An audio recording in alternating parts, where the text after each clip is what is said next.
जय हिंद प्यारे साथियों, बहुत बहुत स्वागत करता हूं आप लोगों को अपने चैनल वैकेंसी पॉइंट पर। दोस्तों एक बार फिर से हाजिर हो चुका हूं 25 में 25 जी के जीएस वाले क्वेश्चन लेकर। दोस्तों आपको पता है कि ये क्लासेस जो होती हैं ये सभी एग्जाम के लिए बेहद ज़्यादा ज़रूरी हैं और डेली सुबह 7 बजे अपलोड होती है। अगर आप लोगों ने चैनल को सब्सक्राइब नहीं किया तो चैनल को ज़रूर सब्सक्राइब कर लेना ताकि ये क्लासेज आपको डेली मिल सके। और हर एग्जाम के पॉइंट ऑफ व्यू से बहुत ज़्यादा इंपॉर्टेंट क्वेश्चन होते हैं ये। आइए आज का पहला क्वेश्चन देखेंगे। असहयोग आंदोलन की शुरुआत होते ही किस राष्ट्रीय नेता की मृत्यु हो गई थी? तो असहयोग आंदोलन की शुरुआत होते ही एक राष्ट्रीय नेता थे जिनकी मृत्यु हुई थी। तो वो कौन थे? लाला लाजपत राय जी थे, या फिर फिरोज शाह मेहता, या फिर गोपाल कृष्ण गोखले, या फिर बाल गंगाधर तिलक। तो कौन सा ऑप्शन सही होगा? तो 26 का जो सही ऑप्शन होगा ये होगा गरम दल के नेता बाल गंगाधर तिलक। ठीक है, आपको बता दें कि जो 1920 में इसकी शुरुआत की गई थी और 1920 में ही बाल गंगाधर तिलक की मृत्यु हो गई थी। और इसके बाद तिलक कोष का गठन किया गया जिसमें 1 करोड़ रुपए एकत्र हुए किए गए। उनके मरने के बाद गांधी जी ने उन्हें श्रद्धांजलि देते हुए आधुनिक भारत का निर्माता कहा और जवाहरलाल नेहरू ने भारतीय क्रांति का जनक बताया। और ये गरम दल के प्रमुख नेताओं में से एक थे। मतलब कि क्रांतियों में अगर सबसे ज़्यादा योगदान किसी ने दिया तो वो बाल गंगाधर तिलक थे, मतलब शुरुआती दौर में। फिर उसके बाद तो बड़े ही क्रांतिकारी हुए थे। चलिए आगे बढ़ेंगे, दूसरा क्वेश्चन देखेंगे। सैंधव सभ्यता के बारे में कौन सा कथन असत्य है? सैंधव सभ्यता के बारे में मैंने आपको पिछली क्लासेस में मैं बताते आया हूँ। देखिए, नाव एवं बैलगाड़ी आंतरिक परिवहन के साधन थे। हड़प्पा एवं चनहुदड़ों से धातु की बैलगाड़ियों के साक्ष्य मिले हैं। तराजू का प्रयोग नहीं किया जाता था। और चौथा ऑप्शन आपका यहाँ पे है, कालीबंगा में जुते हुए खेत के साक्ष्य मिले हैं। कालीबंगा में जो खेत होते थे वो जुते हुए थे। ठीक है, ये सारी चीज़ें। तो इसमें कह रहा सैंधव सभ्यता के बारे में कौन सा कथन असत्य है? तो इसमें जो सी वाला ऑप्शन है, तराजू का प्रयोग नहीं किया जाता था, ये सही होगा ऑप्शन, लेकिन ये असत्य है। आप बता दें कि सैंधव सभ्यता में तराजू का प्रयोग नहीं किया जाता था। सिंधु सभ्यता में तौल की संभवतः 16 के अनुपात में थी। ठीक है, और अगर बात करें तो बाटों के निचले मानदंड द्विआधारी थे जबकि ऊपरी मानदंड दशमलव प्रणाली का अनुसरण करते थे। हड़प्पा सभ्यता में वस्तु विनिमय प्रणाली प्रचलित थी। वहाँ पर लोग आंतरिक और बाह्य व्यापार में संलग्न थे। और बात करें आंतरिक व्यापार में, बैलगाड़ी के माध्यम से व्यापार जो होता था वो बैलगाड़ी के माध्यम से किया जाता था। आगे बढ़ेंगे और देखेंगे, राणा कुंभा ने चित्तौड़ के विजय स्तंभ का निर्माण किस युद्ध के विजय के बाद बनवाया? दोस्तों आज आपका ये 24वां प्रैक्टिस सेट है। आप लोग ज़्यादा से ज़्यादा लाइक और शेयर करें, और सभी एग्ज़ाम के लिए ये बहुत ज़्यादा इंपॉर्टेंट है। तो हर एक कैंडिडेट को ये क्वेश्चंस देखने चाहिए और अपकमिंग एग्ज़ाम्स में ये आपके क्वेश्चंस पूछे जा सकते हैं। राणा कुंभा ने चित्तौड़ के विजय स्तंभ का निर्माण किस युद्ध के विजय के बाद कराया था? तो राणा कुंभा ने जो 28 का सही ऑप्शन होगा ये होगा सारंगपुर का युद्ध। आपको बता दें कि 1437 ईस्वी में सारंग का युद्ध हुआ था और इसके विजय के बाद राणा कुंभा ने चित्तौड़ में विजय स्तंभ का निर्माण कराया। ठीक है, यह स्तंभ 37 मीटर ऊंचा, इसे मेवाड़ नरेश राणा कुंभा ने मालवा और गुजरात के शासक महमूद खिलजी पर विजय के स्मारक के रूप में 1442 से 1449 ईस्वी के मध्य बनवाया था। ठीक है, 4249। चलिए, नीति एवं माड़ा दर्रा किस राज्य में स्थित है? नीति दर्रा और माड़ा दर्रा ये किस राज्य में स्थित है? तो 29 का जो सही ऑप्शन होगा ये हो जाएगा उत्तराखंड।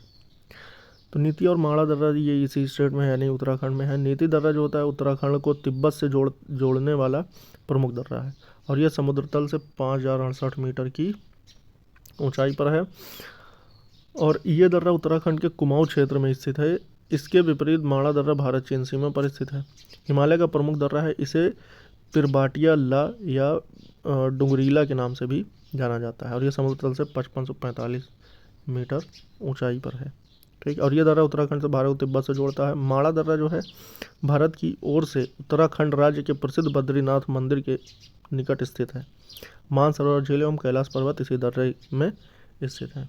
किसमें? माड़ा दर्रा में। पृथ्वी पर घने वन अधिकतर मिलते हैं कहाँ पर?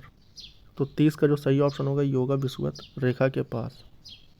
ठीक है, तवा नदी किसकी सहायक नदी है? जो तवा नदी है ये आपकी गोदावरी की है, महानदी की है, नर्मदा या फिर ताप्ती। तो इसका जो सही ऑप्शन होगा 31 का हो जाएगा नर्मदा नदी। तवा नदी जो है वो नर्मदा नदी की सहायक नदी है। पश्चिमी और पूर्वी घाट का मिलन बिंदु क्या है? मैकाल श्रेणी, नीलगिरी पर्वत, या फिर हरिश्चंद्र, या फिर महेंद्रगिरी पर्वत। तो 32 का जो सही ऑप्शन होगा ये हो जाएगा नीलगिरी पर्वत। पश्चिम और पूर्वी घाट का जो मिलन बिंदु है नीलगिरी पर्वत है और इस पर्वतमाला की सबसे ऊंची चोटी जो है डोडा बेट्टा है। इसकी ऊंचाई 2623 2623 मीटर है ऊंचाई। डोडा बेट्टा इसकी ऊंचाई सबसे ऊंची शिखर है और ये दक्षिण भारत का दूसरा सर्वोच्च शिखर है। प्रसिद्ध पर्यटन स्थल उटकमंड इसी पहाड़ी पर स्थित है। ठीक है। निम्नलिखित में से किस राज्य की सीमा से अधिक संख्या में अन्य राज्यों की सीमा छूती है? तो 33 का जो सही ऑप्शन होगा ये हो जाएगा, आपको पता ही है, उत्तर प्रदेश है। अच्छा, उत्तर प्रदेश किस किस राज्य से मिलता है ये मैं आपको बता दूं। देखिए, उत्तर प्रदेश की सीमा जो है मिलती है उत्तराखंड यानी यूके, हिमाचल प्रदेश, हरियाणा, राजस्थान, बिहार और दिल्ली। ठीक है। टोटल हो गया 1 2 3 4 5 6, टोटल 6 स्टेट से मिलती है और वो इस तरह से है। लेकिन आपको बता दें कि नहीं, 6 नहीं, टोटल 8 है। यूके हो गया, हिमाचल हो गया, हरियाणा, राजस्थान, मध्य प्रदेश, छत्तीसगढ़, झारखंड भी था, छत्तीसगढ़ भी था और बिहार और मध्य प्रदेश भी। ठीक है। टोटल हो गए 8 और एक केंद्र शासित प्रदेश। मौलिक अधिकारों के हनन संबंधी अपील की जा सकती है कहाँ पे? सर्वोच्च न्यायालय में, उच्च न्यायालय में या फिर दोनों में? तो आपको बता दें कि जो मौलिक अधिकारों के हनन संबंधी जो अपील की जा सकती है वो दोनों की जा सकती है, हाई कोर्ट और सुप्रीम कोर्ट, दोनों में। आपको बता दें मौलिक अधिकारों के हनन संबंधी अपील सर्वोच्च न्यायालय या उच्च न्यायालय दोनों में की जाती है। और संविधान के अनुच्छेद 32 यानी संवैधानिक उपचारों का अधिकार, इसमें ये दिया हुआ है, जिसमें 5 प्रकार की रिट दी हुई है। किसी व्यक्ति मौलिक अधिकारों का हनन होने पर सर्वोच्च न्यायालय 5 प्रकार की रिट जारी करता है। कौन कौन सी वो रिट है मैं आपको बता देता हूँ। तो 5 रिट होती हैं। पहली रिट है आपकी बंदी प्रत्यक्षीकरण, दूसरा है परमादेश, तीसरा है प्रतिषेध लेख और चौथा उत्प्रेषण और पांचवा है अधिकार परीक्षा लेख। ये 5 प्रकार की रिट होती है जो कि सुप्रीम कोर्ट जारी कर सकता है किसी के अगर मौलिक अधिकार का हनन होता है तो। ठीक है, चलिए आगे बढ़ेंगे। किस समिति ने द्विस्तरीय पंचायती राज की स्थापना की सिफारिश की थी? द्विस्तरीय पंचायती राज की किसने भी सिफारिश की थी? तो 4 समितियां थी। बलवंत राय मेहता समिति, अशोक मेहता समिति, LM सिंह समिति, PK थुंगन समिति। कौन सी है? 35 का जो सही ऑप्शन होगा अशोक मेहता समिति हो जाएगा। आपको बता दें कि द्विस्तरीय पंचायती राज की स्थापना की सिफारिश की थी और इस समिति का गठन जो हुआ था 1977 ईस्वी में किया गया था। और आपको बता दें कि 1977 में पंचायती राज कार्यक्रम की असफलता के कारणों का अध्ययन करने हेतु किया गया था और इस समिति ने 2 स्तरीय पंचायती राज व्यवस्था बनाने का सुझाव दिया, जिसमें जिला परिषद तथा मंडल स्तर पर मंडल पंचायत। ठीक है, 2 स्तरीय पंचायती राज। संविधान के इस अनुच्छेद के अंतर्गत मंत्रीगण सामूहिक रूप से लोकसभा के प्रति उत्तरदायी हैं। दोस्तों, एक ऐसा आर्टिकल जो कि मंत्रिपरिषद के लिए दिया गया है और वो पूरी तरह से लोकसभा के प्रति उत्तरदायी होगी, वो कौन सा है? तो अनुच्छेद ये 4 दिए हुए हैं, 75, 73, 76 और 74। तो 36 का जो बिल्कुल सही ऑप्शन होगा ये हो जाएगा अनुच्छेद 75। इसमें यह प्रावधान दिया गया है कि देखिए, अनुच्छेद 75 का जो 3 है, 75 में तीसरा जो भाग दिया है, समस्त मंत्रीगण सामूहिक रूप से लोकसभा के प्रति उत्तरदायी होंगे। ठीक है। और उसके बाद आपको बता दें कि इसमें जो 75 का चौथा दिया है, इसमें क्या दिया है? इसमें दिया है कि पद ग्रहण करने से पूर्व प्रधानमंत्री सहित प्रत्येक मंत्री को राष्ट्रपति के समक्ष पद और गोपनीयता की शपथ लेने अनिवार्य होती है। ठीक है, तो ये है पूरा मामला। किस पंचवर्षीय योजना में भारत के विकास का प्राथमिक दायित्व सरकारी क्षेत्र को स्थानांतरित कर दिया गया था? तो 37 का जो सही ऑप्शन होगा ये हो जाएगा प्रथम योजना। ठीक है। प्रथम जो पंचवर्षीय योजना आई थी 1951 से 56 तक थी, ये आपको पता होगा। और आपको बता दें कि ये योजना जो थी हेराल्ड डोमर मॉडल पर आधारित थी। और जो इस योजना का मुख्य उद्देश्य था अर्थव्यवस्था के संतुलित विकास की प्रक्रिया आरंभ करना, और इस योजना के तहत कृषि को उच्च प्राथमिकता दी गई थी। 38 देखेंगे, 38 में कह रहा है कि ऐसे परमाणुओं को क्या कहा जाता है जिनमें प्रोटॉनों की संख्या समान परंतु न्यूट्रॉनों की संख्या भिन्न होती है? जिसमें प्रोटॉन यानी इलेक्ट्रॉनों की संख्या सेम हो, इलेक्ट्रॉन हो या फिर प्रोटॉन हो, ये एक ही चीज़ होता है, बस प्रोटॉन पॉजिटिव होता है, इलेक्ट्रॉन निगेटिव होता है। जितना प्रोटॉन उतना इलेक्ट्रॉन होता है। ठीक है। तो 38 का जो सही ऑप्शन होगा उसे समस्थानिक कहते हैं, मतलब स्थान उनके समान होते हैं लेकिन जो उनका वेट होता है वो अलग होता है। देखिए, जिनमें प्रोटॉनों की संख्या समान परंतु न्यूट्रॉनों की संख्या भिन्न होती है वो समस्थानिक कहलाते हैं। जैसे हाइड्रोजन का 3 समस्थानिक है, 1H1, 1H2, 1H3, ये 3 समस्थानिक है इसके। ठीक है। सबसे अधिक समस्थानिक वाला तत्व पोलोनियम है। ठीक, ये भी आप याद रखना, पोलोनियम जो है इसके सबसे ज़्यादा समस्थानिक, इसका जो सिंबल है PO है। ठीक, निम्न में कौन सा एक अतिशीतित द्रव है? तो 39 का जो सही ऑप्शन होगा ये हो जाएगा कांच। इसको मैंने पहले ही आपको बता दिया था।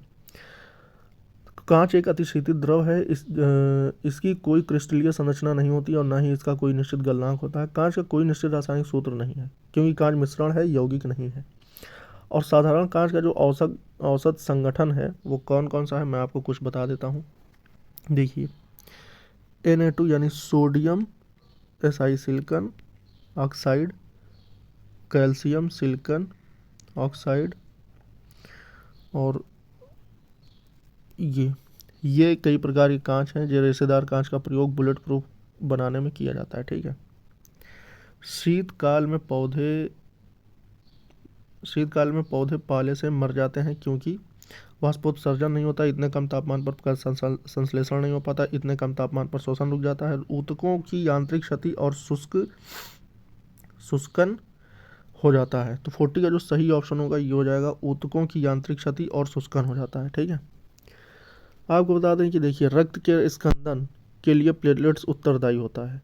सॉरी, शीतकाल में पौधे जो होते हैं ये पाले से मर जाते हैं क्योंकि ऊतकों की यांत्रिक व शुष्कन इन्हें हो जाता है। ठीक है। 41 देखेंगे। 41 कह रहा है कि रक्त के स्कंदन के लिए निम्नलिखित में से कौन सा घटक उत्तरदायी होता है। तो आरबीसी, लिम्फोसाइट्स या फिर मोनोसाइट्स या फिर प्लेटलेट्स। रक्त के स्कंदन के लिए कौन सा घटक उत्तरदायी होता है। 41 का जो सही ऑप्शन होगा ये हो जाएगा आपका डी, प्लेटलेट्स। ठीक है। चलो, आपको बता दें कि जो प्लेटलेट्स होता है इसका जो निर्माण होता है ये अस्थिमज्जा में होता है, यानी बोन मैरो में होता है, और इसका जीवन काल जो होता है 3 से 5 दिन होता है बस। ठीक। और इसकी मृत्यु प्लीहा में होती है। डेंगू ज्वर में मानव शरीर में प्लेटलेट्स की यही कमी हो जाती है जो डेंगू ज्वर होता है। दूध है एक प्राकृतिक विलयन, एक प्राकृतिक पायस या फिर एक प्राकृतिक मिश्रण या फिर एक प्राकृतिक निलंबन। दूध क्या है। तो दूध जो है ये एक प्राकृतिक पायस है, इमल्शन है। दूध एक प्राकृतिक पायस है। जब किसी कोलॉइड में एक द्रव के सारे कण दूसरे द्रव के सारे कणों में परिक्षेपित हो जाते हैं लेकिन घुलते नहीं हैं तो पायस बनाने की प्रक्रिया को पायसीकरण कहते हैं। ठीक है। चलिए आगे बढ़ेंगे और देखेंगे अगला क्वेश्चन। गाजर का रंग नारंगी होता है क्योंकि वह मिट्टी में पैदा होती है। उस पर सूर्य की रोशनी नहीं पड़ती, उसमें कैरोटीन होती है, संपूर्ण पौधा नारंगी रंग का होता है। गाजर का रंग नारंगी क्यों होता है। तो 43 का जो सही ऑप्शन होगा उसमें कैरोटीन होता है, इस वजह से। ये एक नारंगी लाल रंग का वर्णक है जो फलों व सब्जियों में पाया जाता है। कौन, कैरोटीन। गाजर में विटामिन ए की भरपूर मात्रा पाई जाती है जो आंखों के लिए काफ़ी लाभदायक होता है। इसके अतिरिक्त गाजर में उपस्थित बीटा कैरोटीन मोतियाबिंद से आंखों की रक्षा भी करता है। गाजर दिल व ब्लड प्रेशर के रोगियों के लिए अत्यंत लाभदायक होता है। ठीक है। निम्नलिखित में से कौन सा कंप्यूटर अपने प्रोग्राम के अंतर्गत समानांतर गणना के साथ जुड़ा होता है। तो 44 का जो सही ऑप्शन होगा ये हो जाएगा सुपर कंप्यूटर। आपको होता है सुपर कंप्यूटर अपने प्रोग्राम के अंतर्गत समानांतर गणना के साथ जुड़ा होता है और सुपर कंप्यूटर जो होते हैं महासंगणक इसको हिंदी में कहते हैं। में अन्य कंप्यूटरों की अपेक्षा अधिक तीव्र क्षमता होती है, दक्षता होती है और अधिक स्मृति क्षमता होती है। इसके गति को मेगा फ्लॉप में मापते हैं। इसका प्रयोग मुख्यतः सैनिक और वैज्ञानिक अनुसंधान प्रयोगशालाओं में, मौसम की भविष्यवाणी करने में और वायुगतिक गणनाएं करने में किया जाता है। ठीक है। सुपर कंप्यूटर का भारत किस देश के साथ एशिया के हरित विकास के वित्त पोषण के लिए $1.2 बिलियन के पैकेज की घोषणा की गई। तो 45 का जो सही ऑप्शन होगा ये हो जाएगा यूनाइटेड किंगडम। ठीक है। आगे बढ़ेंगे। निम्नलिखित कौन सी प्रतियोगिता राष्ट्रीय फुटबॉल प्रतियोगिता से संबंधित है। तो फुटबॉल प्रतियोगिता से जो 46 का जो सही ऑप्शन होगा ये हो जाएगा आपका संतोष ट्रॉफी। ठीक है। आपको बता दें संतोष ट्रॉफी प्रतियोगिता जो है राष्ट्रीय फुटबॉल प्रतियोगिता से संबंधित है। और ये जो हुआ था इसकी जो शुरुआत की गई थी ये इंडियन फुटबॉल एसोसिएशन द्वारा शुरू किया गया था 1941 में। ठीक। कौन सी, संतोष ट्रॉफी का। और 2-3 राज्य में सरकारी संस्थाओं के बीच खेला जाता है और इस प्रतियोगिता का आयोजन प्रतिवर्ष किया जाता है जिसमें 31 टीमें हिस्सा लेती हैं। ठीक है। चलिए आगे बढ़ेंगे और देखेंगे यश भारतीय सम्मान किस क्षेत्र में प्रदान किया जाता है। सिनेमा में, साहित्य में या फिर संगीत में या फिर ये सभी। जो यश भारतीय सम्मान है ये आपको हर क्षेत्र में मिलेगा। ठीक है। सिनेमा में भी, साहित्य में भी, संगीत में भी। ठीक है। तो इसका जो सही ऑप्शन होगा ये हो जाएगा ऑप्शन नंबर डी। इस पुरस्कार की जो शुरुआत हुई थी 1994 में की गई थी यश भारती सम्मान का। ठीक है। और इस सम्मान में प्रशस्ति पत्र दिया जाता है और एक शॉल दी जाती है और 11 लाख रुपए नगद दिए जाते हैं। ठीक है। किसमें, यश भारती सम्मान में।